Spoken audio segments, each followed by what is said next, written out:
Welcome back, VNture. It's time for another discussion about VN. I am MR, and together with Taurus, we want to figure out what makes VNs that have a modular plot tick. Taurus, you love mysteries, so help me to solve this one. Starting off by defining what we mean precisely by VNs that have modular plot. Yes, this was an interesting topic to think about because visual novels will oftentimes have branching routes. Through choices given to the player, we're able to decide how a story can play out, and usually this will change events, whether in small or big ways.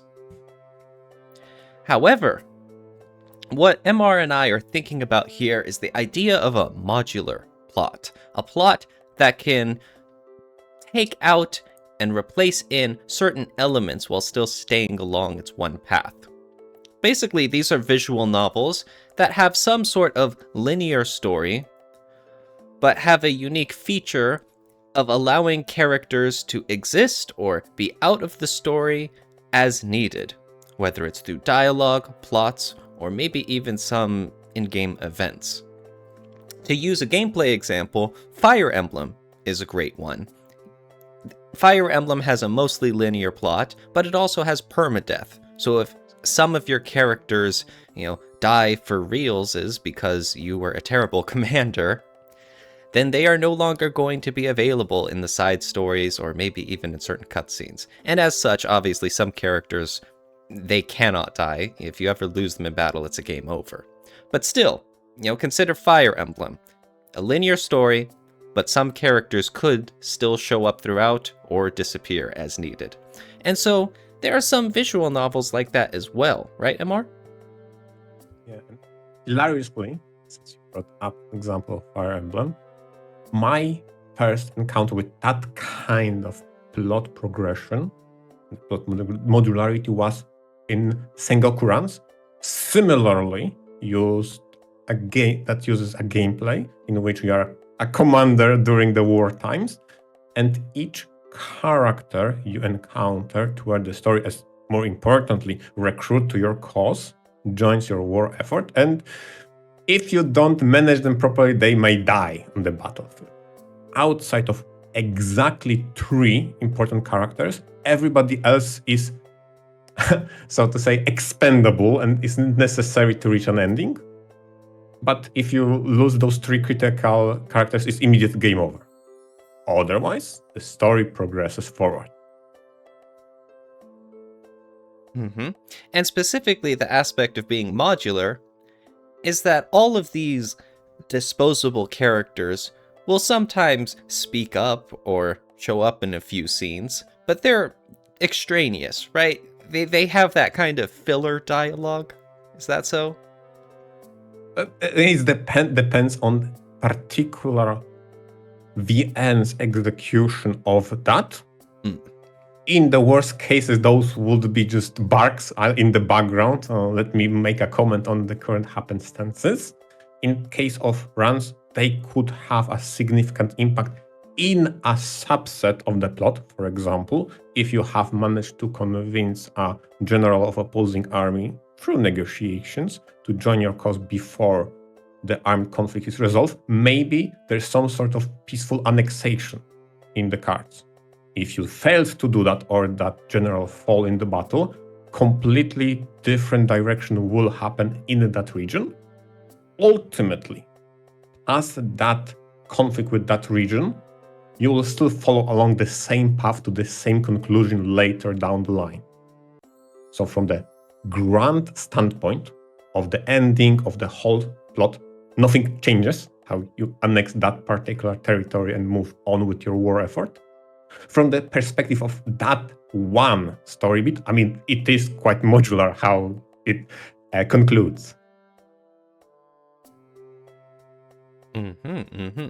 So in a way, this gives a lot of interactivity with the player, although there's still always that sense that you might be missing out as you go through the story.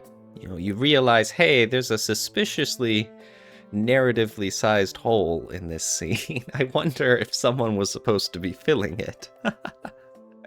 That's true. Although, I want to be careful. I feel like there's a lot of potential in VNs that use that system and are willing to skip content due to the fact you failed in some aspect, because that means it's worth it paying attention. I mean, it makes sense, right? If I were to give you a counterexample, I would bring up Eiyusenki. Okay? Eiyusenki is a world conquest style of story, using a power of friendship to unite all the countries and our world leaders under the pretext that everyone is afflicted with corrupting evil smoke. So your ray of anime friendship will cure them. You think I'm joking, but I only partially. This is pretty much the plot of the title. No, I believe it. I believe it. How it transpires to the story is oftentimes when you fight a given army of the enemy, you, through the power of friendship, you uncorrupt them, they join your war effort, solve one problem, and then they join the permanent bench of waiting on the sidelines forever. They never matter. They had one specific purpose. Yes, you grant me access to the Baltic Sea. I don't know, something like that. Bye. See you for forever. Never mattering. So how does that tie into the plot modularity, though? My point is that they are just stepping stone, and they go to the bench. And this is a poor example of the plot modularity, with them being just side content, basically. They have like 5 minutes to shine in the story, and then immediately got forgotten, and rarely accounted for in the main story. With Sengoku runs, it is a better example in which if you manage to uncover more of the ongoing happenstances, you will have better opportunity to solve other regions. Oftentimes a snowball effect. If you have some connection with that region, maybe you can negotiate with another one, etc., etc. While, in contrary, Eiyusenki has that story modularity, but does barely anything with it, honestly. Mm-hmm. Now, in both of those examples, I also wanted to bring up one point. Both of those not only follow through ultimately linear plot with one ending, but that doesn't need to be the case. Some plot modular VN might actually feature multiple endings. Okay, in terms of Sengoku runs, while it does grant you one singular ending, probably for canonicity's sake, since this is a 7th entry in a series of VNs, so it needs to follow through the events of the 6th game in such a way that it concludes, so it opens up for the 8th entry. Okay. After which you have possibility of replaying that title, aiming for what they are called what if routes. So what if this didn't transpire, didn't lead to the next installment? What would then happen? Mostly, when it comes to plot modular VN, they tend to coalesce on a single route or single story point, single ending, with those characters along the way kind of being like a replaceable actors, sometimes contributing something, sometimes not, literally being side content. And it is an interesting way of telling the story. It may show its strength when the game is willing to forego certain character developments and or arc altogether. Sengoku runs allows you to fail some regions, and those people fate you will never know what happened, and you still move along because 8th entry is still waiting for your conclusion. Okay, and in case of Eiyusenki, it's literally move aside, plot is waiting, I need to move forward. Those are the two examples I had probably earliest in my VN reading experience. Mm-hmm. You mentioned earlier about the whole aspect of continuity. You had some of the what if episodes that tack on further. Yep. But I always wondered, it's that whole idea of what if, that's kind of the very essence of a visual novel inherently. The whole idea that you can make choices and see all sorts of different possibilities. However, if you go down that route, then what you have is so much more story content. Now you're just a visual novel proper with different branching events and different endings. And that's how you start with the scope creep. As a developer, you start thinking of bigger ideas, and that's more work, but then even cooler off branches of those ideas, and that's the more work involved. You have to cut yourself out at some point. You have to limit your scope of your ideas. And I think that's part of what includes this plot modularity. It's you want to have a story that has some sort of ramifications off your own actions, which units you have, what decisions you've made, and you want that to reflect in the story and in the CGs and whatnot. So it's plot modularity, it's your limited outreach of how you can let that happen. And I feel if you keep going any farther than that, then you start running into those continuity issues that you described earlier. Now you're just creating like alternate routes, different stories. It's going too far. I feel like what you just said, the scope creep, might actually be the main reason why, in my opinion, Eus Senki fell so hard at that.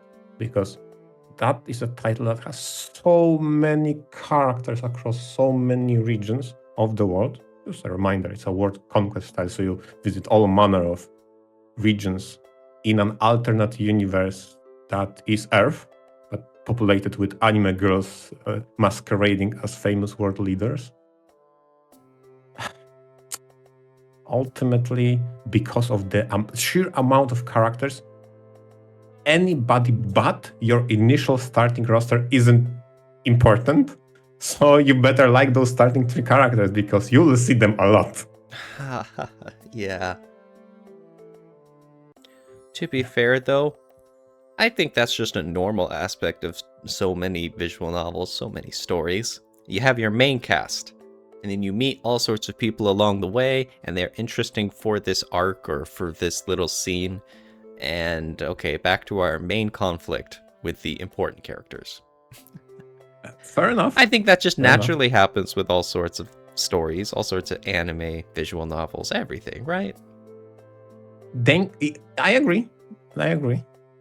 In Eus Senki is so unfortunate because if you find a character you really liked, but it's not part of the initial roster, you might be severely disappointed and left longing for more.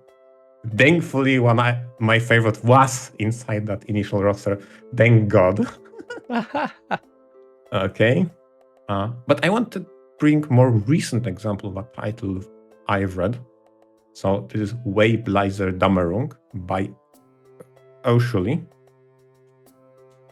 How do I even start describing this title? Oshuli titles are very unique in the theme they present. They tend to focus less on the fantastical element in the fantasy world and tend to explore more industrial parts of that. That's why I really like Kamidori Alchemy Meister. And this is another title from them.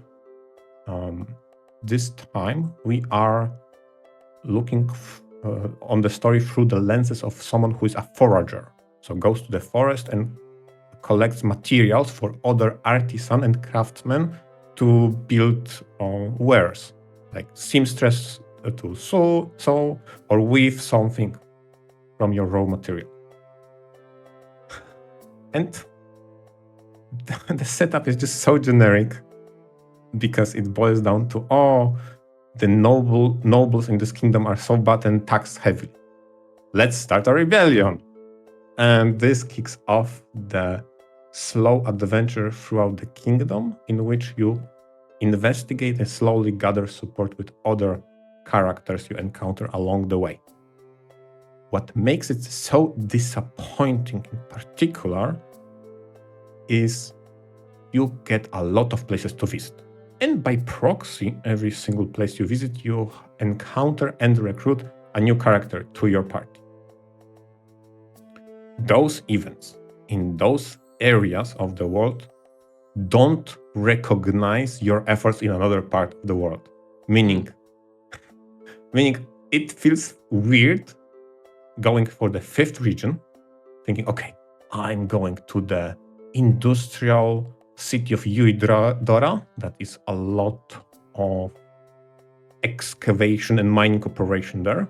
And you have gathered a party of 7 people and no one talks except for antagonists. No one. See, Because that's one of the drawbacks of having a modular plot. Yeah. It gets a little awkward to explain it sometimes. Yeah, but that's weird. They don't even do any comments whatsoever. So this is the laziest approach to the modular plot, in which the game assumed the safest spot to create that event is to write it as if you are alone. Because we don't need to account for any variation and modularity at that moment. That was so disheartening. I was with my full party of weirdos and eccentrics, and no one commented on anything. Like, what the hell? Yeah, that's a shame. And that's just start of the problem of that title. Because, I mean, there's a few Ultimately. ways to do it that could be cost effective, that could be reasonable on the dev's workload. You could at least show them in the background. You could at least have the main character say, hey, me and my friends are here investigating something. At least pretend that there's just some mute friends behind you. Or even make them make a statement that no one responds to or reacts to.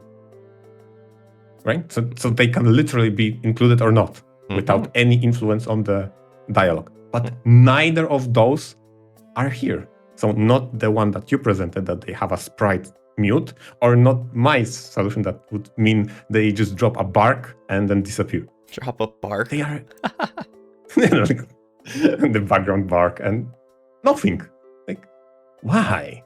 Now, more than that, which is hilarious, you visit those places, and oftentimes one single quest, event, or progression isn't enough to solve all the problems. Okay, so you can imagine you go to the Uidora city for mining and excavation operation. You solve the initial problem, and it's still not fully, completely solved. But the event doesn't light up for you to continue. And I'm like, what the hell? So is it solved or not? No, what does? From under the hood, what that means is you haven't recruited enough other party members for that event to progress. Because other people take part of those problems, so they need to be present for that event to continue on. I mean, that's sort of just a gameplay aspect, you know? That's guess. when you're feeling that difference, that hard line drawn in the sand between a visual novel's gameplay and its story. Right? True. Definitely the suspense of disbelief is required higher the moment something like that happens. Like, okay, I'm done with the city, but no, I'm not until I recruited more people who are involved conveniently with that place. Because it shouldn't. Ideally, it all works together. Yes. So overall, you're not having too high of an opinion of these titles that you're bringing up, are you, MR? I mean, when it comes to the 3 examples I brought up, I told you Sengoku did it the best, which still had a linear story to tell, so it focused on that. Granted you a lot of insight to the story at hand for a current conflict in a region therein, and in my opinion, satisfactory progression of that region, opening variation further in. I feel like they did the best, although here and there you could see why the hell this character didn't partook in this kind of dialogue, even though she's the emperor of that region, and would make sense. Maybe that's for the modularities, maybe not. So there are some cracks that shows, but ultimately I feel like Sengoku did it very respectfully. Eiju Senki did it very lazily, and Wayblazer Damerung, how can I say it?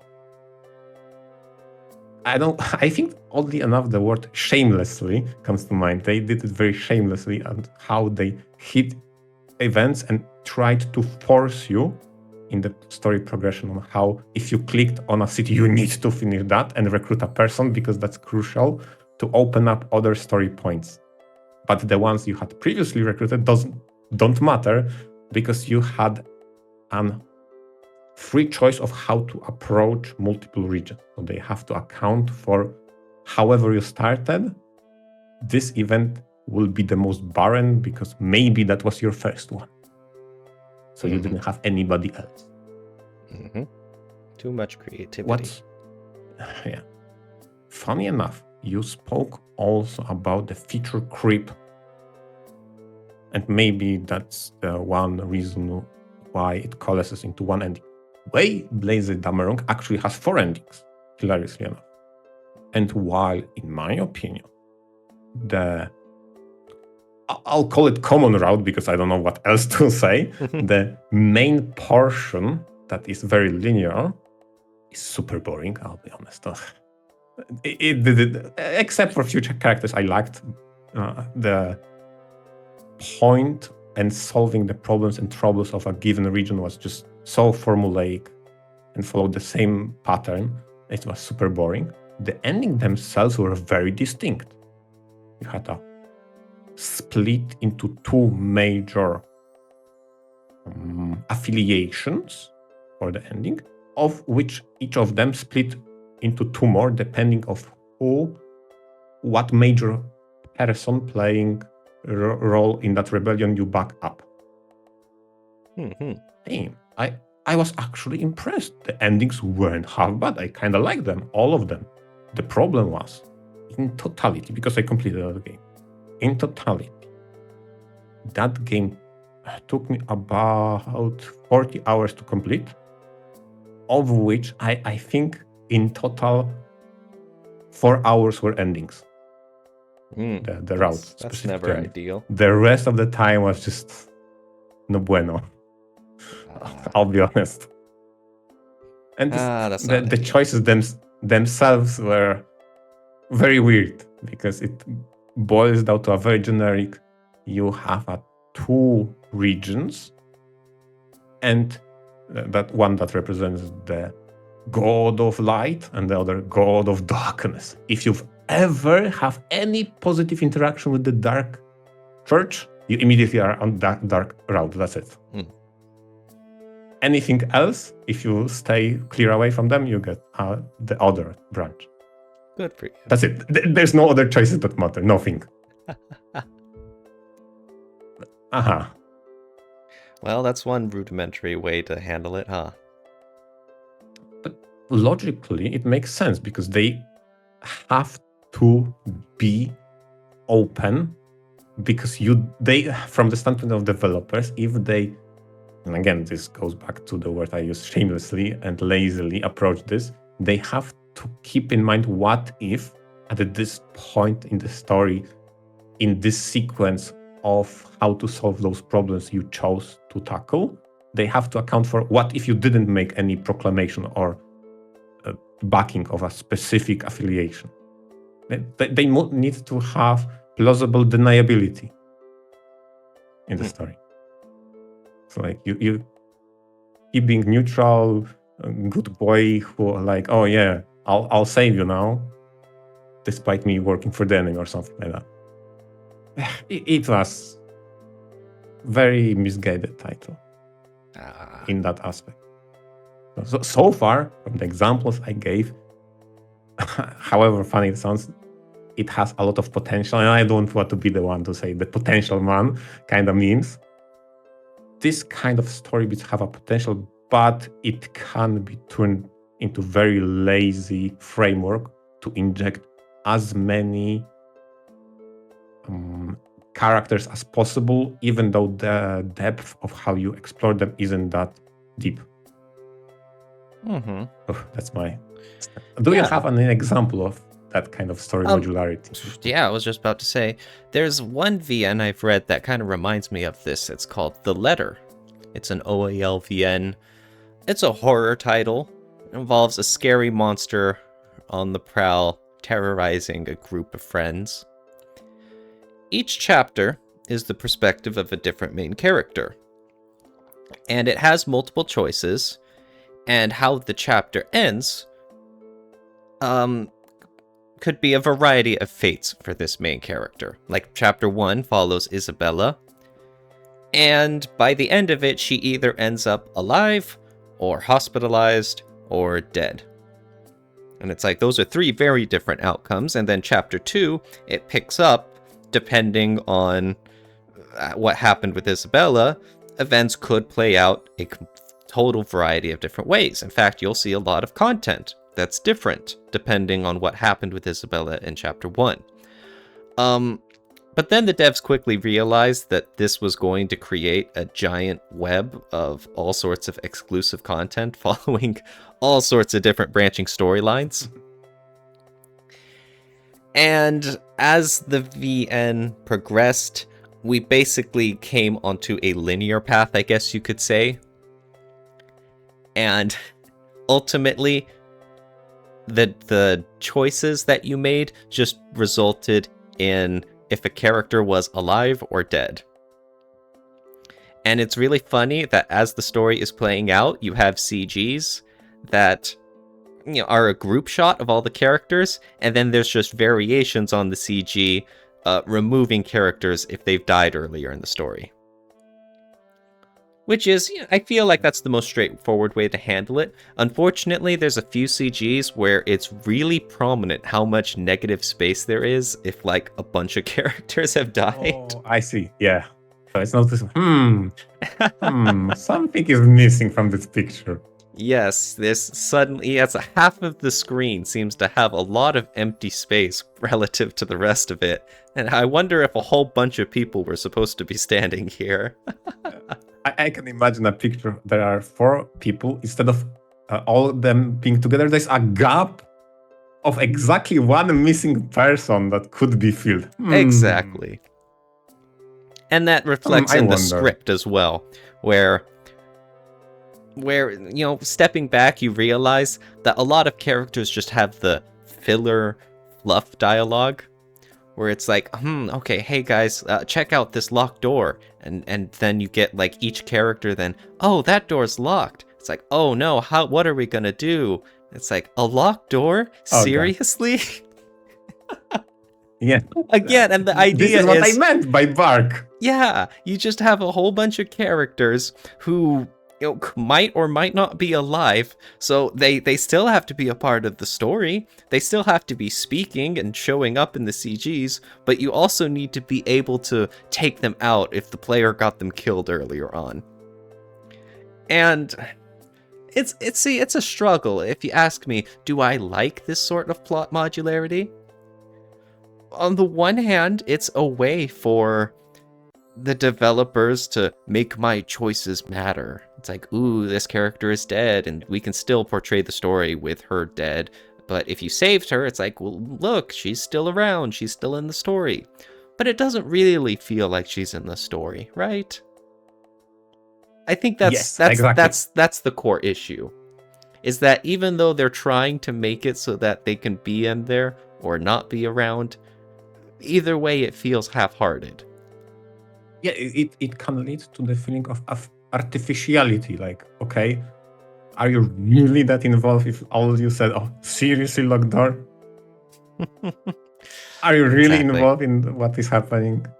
And then it's like, oh, you get a few mentions at the end of an epilogue story about this character. And it's like, okay, I guess it's coming across as hollow. Yeah, I completely agree. And speak from my experience, as a narrative device, as a potential, this kind of plot modularity shifts focus from character-focused VNs, or character routes, etc., to a story plot that is bigger than character. So On average, that means you have to develop the world, the setting, something grander than just characters. But it's easy to fall in a trap and a pitfall of, if that's all the focus, you will neglect characters very much. And their involvement, the optional characters, their involvement will be very artificial or just momentary. Like, you need to recruit this character because the current problem needs solving, after which they'll join the bench of forever gone and forgotten. Mm-hmm. Their ghost still shows up alongside the story as long as it's convenient. But don't worry, they will be on that ending CG. Well, sometimes that's the most important thing that matters. Yeah, I do have one more example, and the one that made me propose this topic, because it is probably the best example of how the modular plot can be done. So I'm speaking about Venus Blood Ragnarok. Oh, what a title that is. I can't hide how much I like this one. So, okay. So, importantly, right off the bat, I have to say this is a linear story that tends to go one of two endings. So there are two routes, ultimately. And on that route, all characters are accounted for in terms of their state and or forms. For example, are they alive or dead? Do you have high or low affection with them? Are they in a regular state? Have their sense of morality inverted? Or, well, for some of them, there's even a third option. They are insane. Interestingly enough, and this I have to praise them for, during the story, there are some late, not always late, but problems to be solved in the moment using those recruited characters. And if they are dead, they are accounted for as well. Those problems and alternative ways of handling that. I was surprised by that because I thought the plot armor would be so hard that such a thing won't happen.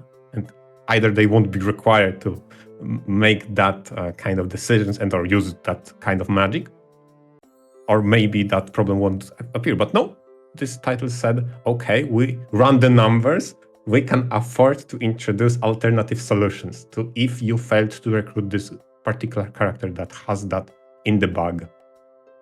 I was very surprised how many variants and variation for a given chapter there is. Speaking of which, and this is something I had in mind to ask you about the letter when you were speaking about the Isabella chapter, etc. Sure. Are those done sequentially? And is that sequence enforced, or do you as a reader / player have influence on that in any way, shape, or form? Like I mentioned, each main character is the main character for each chapter. So I think, yeah, if I'm understanding what you're asking, then yes, it's sequential. Okay, so it is sequential first order.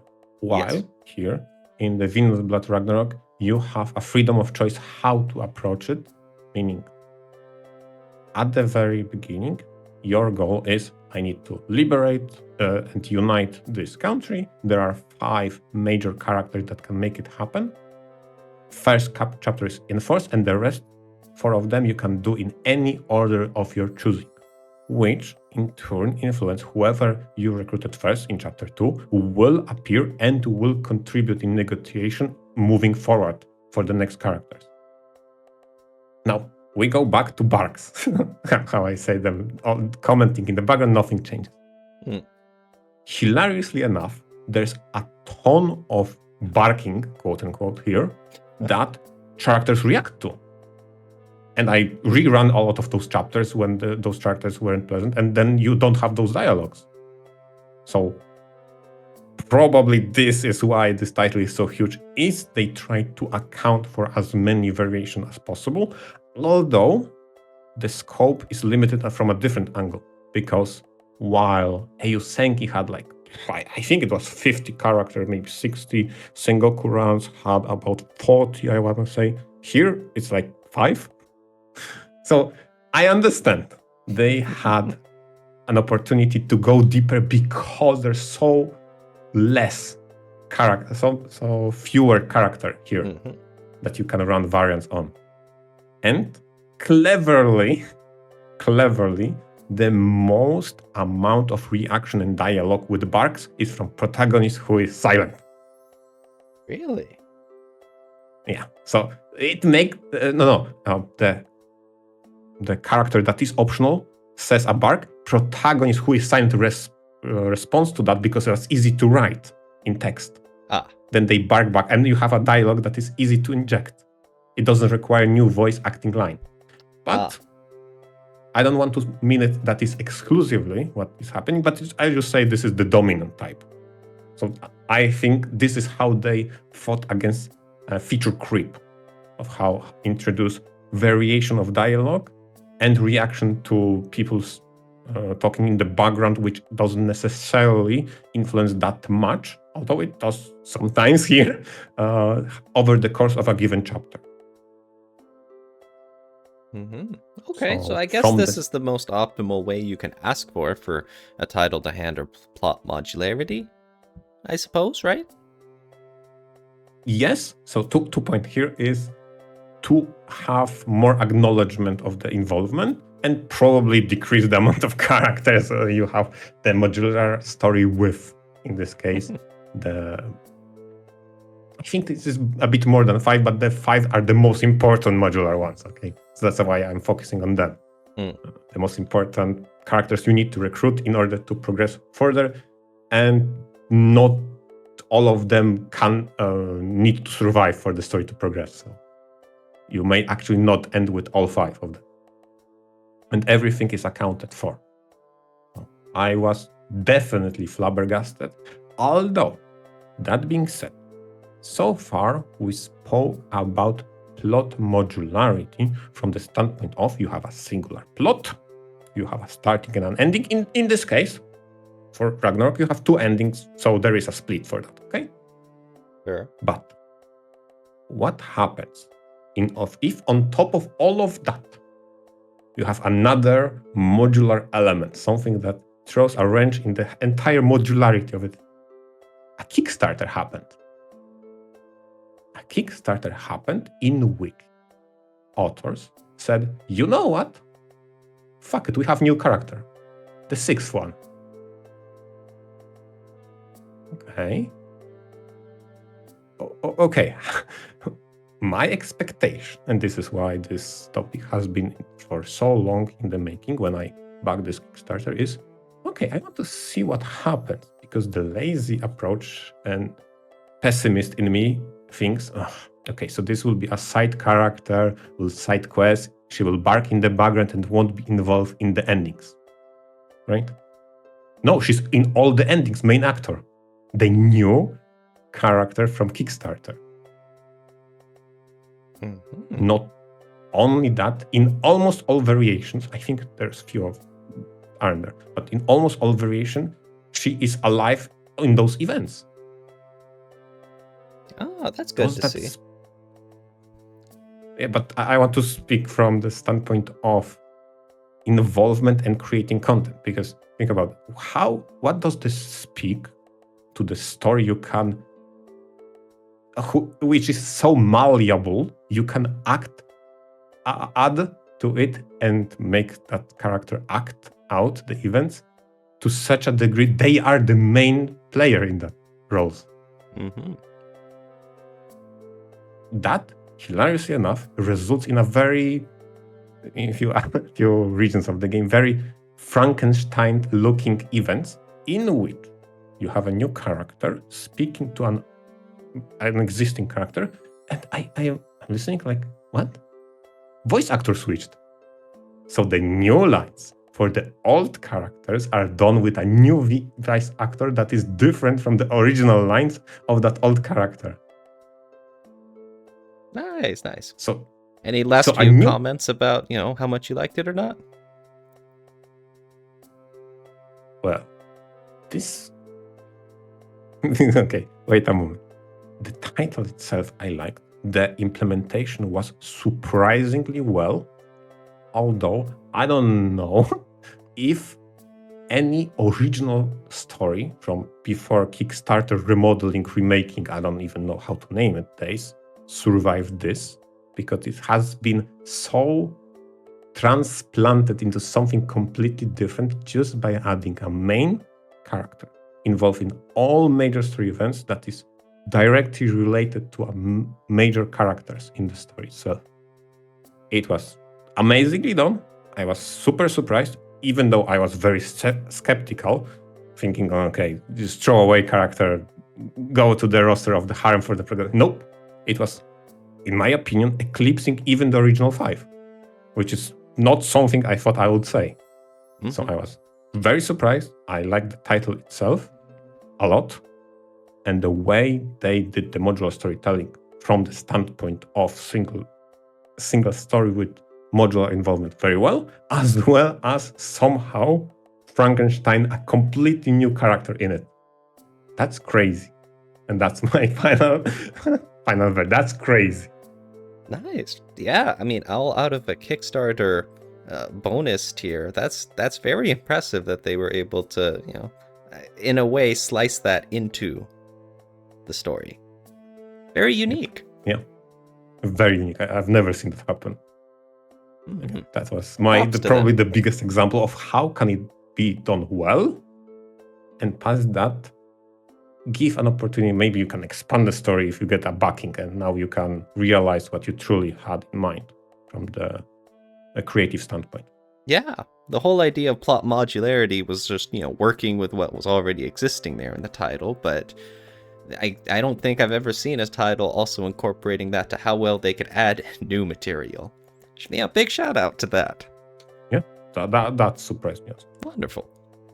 But yes, thank you everyone for listening in, and I hope you all enjoyed, as this was a very niche topic already in niche visual novels themselves. The idea of how well you can manage the plot like that and incorporate all sorts of aspects, but still not exploding the plot too much. It's a very fine line to walk, and that's what makes it interesting. Exactly, and I want to thank all our listeners for listening in, and please comment in the comments if you encounter a VN with a very similar plot modularity as we discussed. Thanks very much, and VNture out. VNture out.